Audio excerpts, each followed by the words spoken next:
नमस्कार दोस्तों, स्वागत है आपका हमारे YouTube चैनल सिर्फ शक्ति क्लासेस SSKP में।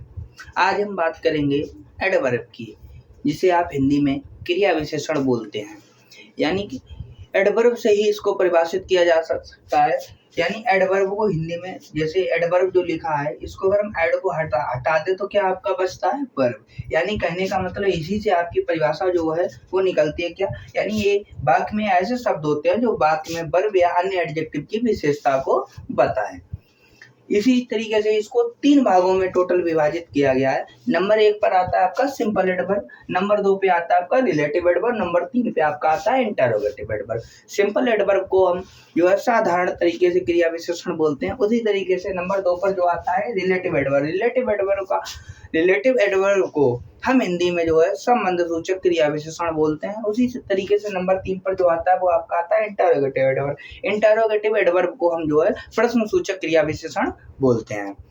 इसी तरीके से सिंपल एडवर्ब को उनके कार्यों के अकॉर्डिंग जो है टोटल 10 भागों में बांटा गया है, जिसमें नंबर 1 पर आपका आता है एडवर्ब ऑफ टाइप। यानी सिंपल एडवर्ब को टोटल कितने भागों में विभाजित किया गया है? 10 भागों में। नंबर 1 पर आता है एडवर्ब ऑफ टाइम।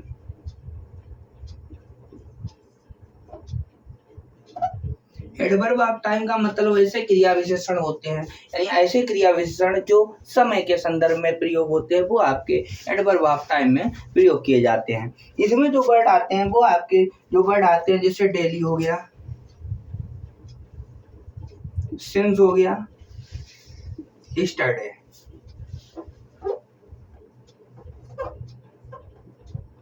इसी का जस्ट अपोजिट भी कर सकते हो। उसी तरीके से नंबर 2 पर आपका आता है एडवर्ब ऑफ प्लेस।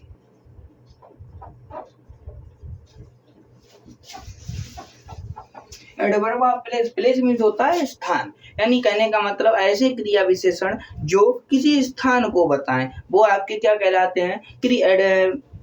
स्थानवाचक या स्थान सूचक क्रिया विशेषण कहलाते हैं। इनके अंतर्गत जो वर्ड आते हैं वो आपके जो आते हैं वो हियर हो गया, दियर, हियर, दियर और एवरीवेयर या इन।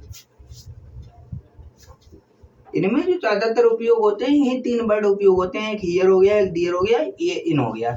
और भी वर्ड आते हैं जो कि ईटीसी में हमने आपको बता दिए हैं, कि जैसे एवरीवेयर हो गया, अवे हो गया, अप हो गया। इस तरीके के शब्द इसमें प्रयोग किए जाते हैं। इसी तरीके से आपका जो आता है नंबर 3 पर, नंबर जो 3 पर आता है एडवर्ब ऑफ फ्रीक्वेंसी या एडवर्ब ऑफ नंबर।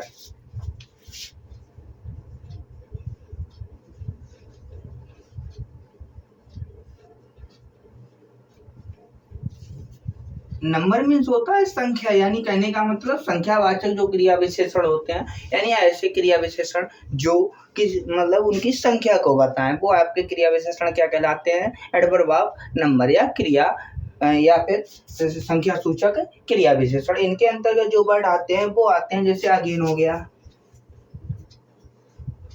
ऑफन हो गया। और इसमें जो वर्ड आते हैं जैसे वंस, ट्वाइस, इनका उपयोग ज्यादा होता है, यानी वंस और ट्वाइस का। इसके अंतर्गत और भी वर्ड आते हैं जो कि आपके उपयोग में ज्यादा नहीं आते हैं।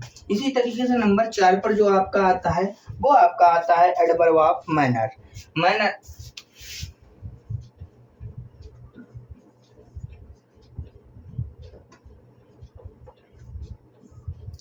जो एडवर्ब ऑफ मैनर, यानी कहने का मतलब ऐसे क्रिया विशेषण होते हैं जो कार्य को बताते हैं कि जो कार्य जो हो रहा है वो किस तरीके से हो रहा है, वो बताया जाता है। वो आपका किस में जाता है? एडवर्ब ऑफ मैनर में बताया जाता है। जिस तरीके जैसे इसमें जो वर्ड आते हैं वो आते हैं, जैसे फास्ट हो गया, क्विकली हो गया,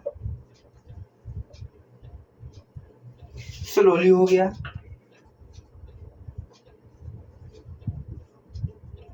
फास्ट मीन्स होता है तेज और क्विकली मीन्स होता है जल्दी। इसी तरीके से जो स्लोली वर्ड आता है, स्लोली का मतलब होता है धीरे धीरे, यानी काम किस तरीके से हो रहा है वो बताया जाता है एडवर्ब ऑफ मैनर में। इसी तरीके से नंबर 4 पर आता है आपका एडवर्ब ऑफ डिग्री या एडवर्ब ऑफ क्वांटिटी, नंबर 5 पे।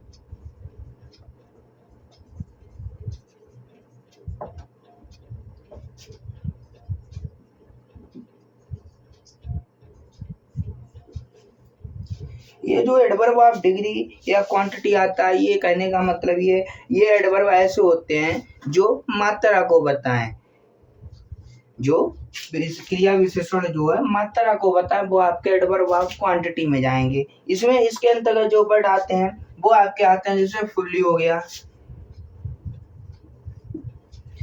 और वेरी हो गया, रादर हो गया। इसके अंतर्गत और भी वर्ड आते हैं, जैसे परफेक्टली हो गया। इसी तरीके इसमें जो वर्ड आते हैं वो आपके एडवर्ब ऑफ क्वांटिटी में आते हैं। इसी तरीके से आपका जो नंबर 6 पर जो आता है वो आपका आता है एडवर्ब ऑफ अफर्मेशन या निगेशन।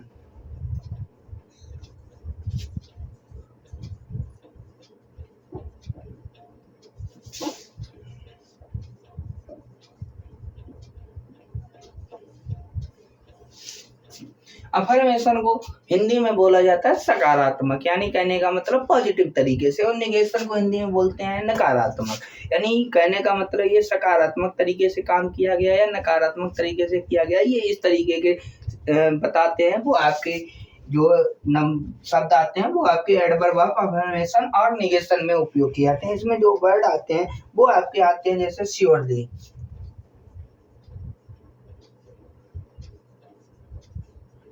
श्योरली हो गया। और इसमें जो वर्ड आते हैं ज्यादातर सेल्डम और नेवर ऑलवेज।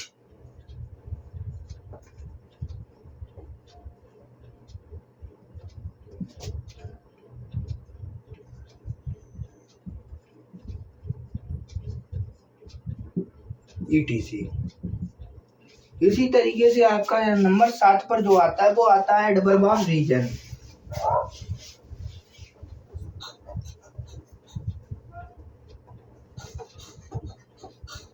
रीजन को आपका हिंदी में बोला जाता है कारण, यानी ये कार्य के होने के कारण को प्रकट करेंगे। वो आपके क्रिया विशेषण कैसे कहलाएंगे, कारण सूचक क्रिया विशेषण। इनके अंतर्गत जो वर्ड आते हैं वो आपके आते हैं देयरफॉर हो गया,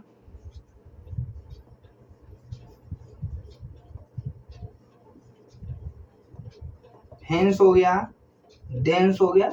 इसी तरीके के इसमें वर्ड उपयोग किए जाते हैं। इसी तरीके से जो नंबर 8 पर आपका उपयोग होता है वो आपका उपयोग होता है एडवर्ब ऑफ कॉन्ट्रास्ट।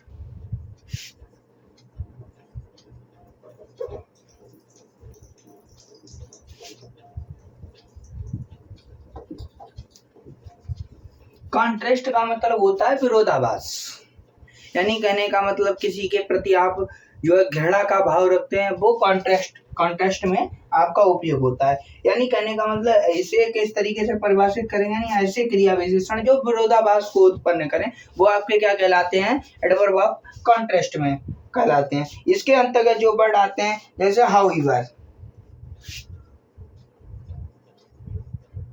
हाउएवर हो गया, दो हो गया, ETC। अब नंबर 9 पर आता है एडवर्ब ऑफ कंडीशन।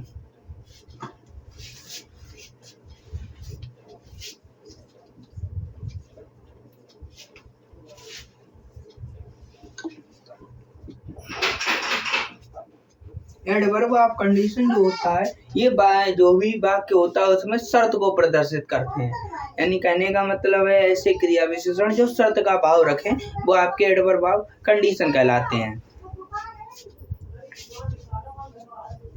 इसके अंतर्गत जो भी वर्ड आते हैं, जैसे इफ हो गया, जैसे हैड हो गया, ETC। इनके अंतर्गत ऐसे वर्ड आते हैं जो आपकी कंडीशन को रखें, जैसे उदाहरण के तौर पे जैसे इफ इट रेन, यानी यदि वर्षा हुई तो मैं ये काम नहीं करूंगा, या I will not go to school, यदि वर्षा हुई तो मैं विद्यालय नहीं जाऊंगा। इस तरीके से वो शर्त का भाव प्रदर्शित करते हैं। इसी तरीके से नंबर 10 पर जो आपका आता है वो आता है एडवर्ब ऑफ एक्सटेंड।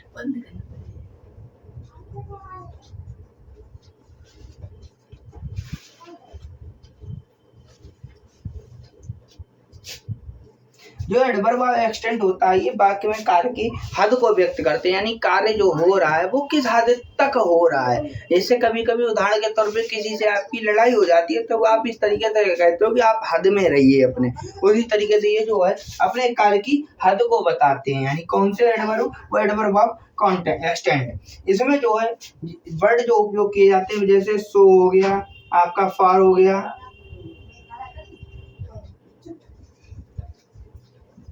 टिल हो गया, नाउ हो गया, ऐसे वर्ड इसमें उपयोग किए जाते हैं। इसी तरीके से अब आपको एक बार फिर बताने का प्रयास करेंगे, यानी एडवर्ब एक ऐसा शब्द होता है या क्रिया विशेषण एक ऐसा शब्द होता है जो वाक्य में वर्ब या फिर अन्य किसी एडजेक्टिव की विशेषता को बताए। इनको जो है टोटल 3 भागों में विभाजित किया गया है। नंबर 1 पर आता है सिंपल एडवर्ब, जिसे आप साधारण क्रिया विशेषण बोलते हैं। इसी तरीके से नंबर 2 पर जो आपका आता है वो आता है आपका रिलेटिव एडवर्ब। रिलेटिव एडवर्ब क्या होता है? संबंध सूचक क्रिया विशेषण। ऐसे ही नंबर 3 पर आपका आता है इंटरोगेटिव एडवर्ब। इंटरोगेटिव एडवर्ब को जो है प्रश्न सूचक क्रिया विशेषण बोला जाता है। इसी तरीके से इनको जो है सिंपल एडवर्ब को उनके कार्यों के अनुसार टोटल कितने भागों में विभाजित किया गया? टोटल 10 भागों में विभाजित किया गया। नंबर 1 पर जो आता है वो आपका आता है एडवर्ब ऑफ टाइम, यानी कहने का मतलब ऐसे क्रिया विशेषण जो समय को बताएं, जिसमें जो वर्ड आते हैं जैसे डेली हो गया, सिंस हो गया, स्टडी हो गया, ईटीसी हो गया। इसी तरीके से नंबर 2 पर आपका आता है एडवर्ब ऑफ प्लेस। इसमें जो है स्थान को बताते हैं, यानी ऐसे क्रिया विशेषण जो स्थान को बताएं वो आपके क्या कहलाते हैं? जैसे हियर, देयर, इन, ईटीसी, ये वर्ड इसमें आते हैं। नंबर 3 पर आपका आता है एडवर्ब ऑफ नंबर, यानी नंबर का मतलब होता है संख्या, यानी कार्य को कितनी बार किया जा रहा है उसको बताते हैं। इसके अंतर्गत आता है जैसे अगेन हो गया, ऑफ्टन हो गया, वंस एंड ट्वाइस, ईटीसी, यानी इसमें जो वर्ड उपयोग होते हैं ज्यादातर वंस और ट्वाइस का ही उपयोग ज्यादा होता है और अगेन का ज्यादा उपयोग होता है। इसी तरीके से नंबर 4 पर आता है एडवर्ब ऑफ मैनर। मैनर का मतलब होता है कार्य के तरीके को, यानी कार्य किस तरीके से आपने संपन्न किया है, यानी जैसे फास्ट यानी तेजी से किया या जल्दी किया या फिर धीरे धीरे काम को पूरा किया है, वो आपका बताता है एडवर्ब ऑफ मैनर में। इसी तरीके से आपका नंबर 5 पर आता है एडवर्ब ऑफ क्वांटिटी। क्वांटिटी का मतलब होता है मात्रा, यानी इसमें जो है मात्रा को बताया है, कितनी मात्रा में आपने काम किया है। जिस तरीके से जैसे आपने कोई काम किया है, कितना काम किया है, कितना बचा हुआ वो बताया जाता है। इसमें जो वर्ड आते हैं जैसे फुल्ली हो गया, वैरी हो गया, इस तरीके के शब्द इसमें उपयोग किए जाते हैं। इसी तरीके से नंबर 6 पर आपका आता है एडवर्ब ऑफ अफर्मेशन या निगेशन, यानी ऐसे क्रिया विशेषण जो सकारात्मकता या नकारात्मकता को प्रदर्शित करें। कोई काम हुआ है या नहीं हुआ, इस तरीके से ये शब्द को बताते हैं। इसके अंतर्गत जो वर्ड आते हैं जैसे श्योरली, श्योरली मीन्स होता है कोई चीज कंफर्मेशन की बताई, यानी ये काम आपने कर लिया है। उसी तरीके से सेल्डम हो गया, नेवर मीन्स होता है कभी नहीं, ऑलवेज मीन्स होता है हमेशा। इसी तरीके से आपके जो है नंबर 7 पर आता है एडवर्ब ऑफ रीजन। रीजन का मतलब होता है कारण, ये वाक्य के कारण को प्रदर्शित करते हैं, यानी कार्य जो हो रहा है वो किस कारण हो रहा है। इसके अंतर्गत जो वर्ड आते हैं जैसे देयरफॉर हो गया, हेंस हो गया, देंस हो गया, ईटीसी। इसी तरीके से नंबर 8 पर आता है adverb of contrast. Contrast means होता है विरोधाभास, यानी ये वाक्य में विरोधाभास को उत्पन्न करते हैं। इसके अंतर्गत जो वर्ड आते हैं वो आपके आते हैं हाउएवर, दो, ईटीसी। इसी तरीके से नंबर 9 पर आपका आता है एडवर्ब ऑफ कंडीशन। कंडीशन को हिंदी में बोलते हैं शर्त, ये वाक्य में शर्त को प्रदर्शित करते हैं। जैसे इसके अंतर्गत जो वर्ड आता है इफ हो गया, हैड हो गया, ईटीसी। इसी तरीके से नंबर 10 पर जो आता है adverb of extend. Adverb of extend के अंतर्गत जो वर्ड आते हैं सो हो गया, फॉर हो गया, टिल हो गया, नाउ हो गया, ईटीसी, यानी इनके अंतर्गत जो वर्ड आते हैं वो आपके सामने दिए गए हैं। इसी के साथ यहाँ की क्लास, ये एडवर्ब की क्लास को यहीं पर समापन किया जा रहा है। इसके बाद जो क्लास होगी वो होगी टेंस की, यानी काल। अगर हमारी क्लास आपको अच्छी लगे तो चैनल को सब्सक्राइब जरूर करें और हमारी वीडियो को ज़्यादा से ज़्यादा शेयर करें और कमेंट करें और लाइक करें। इसी के साथ मिलते हैं आपसे अगली क्लास में। जय हिंद।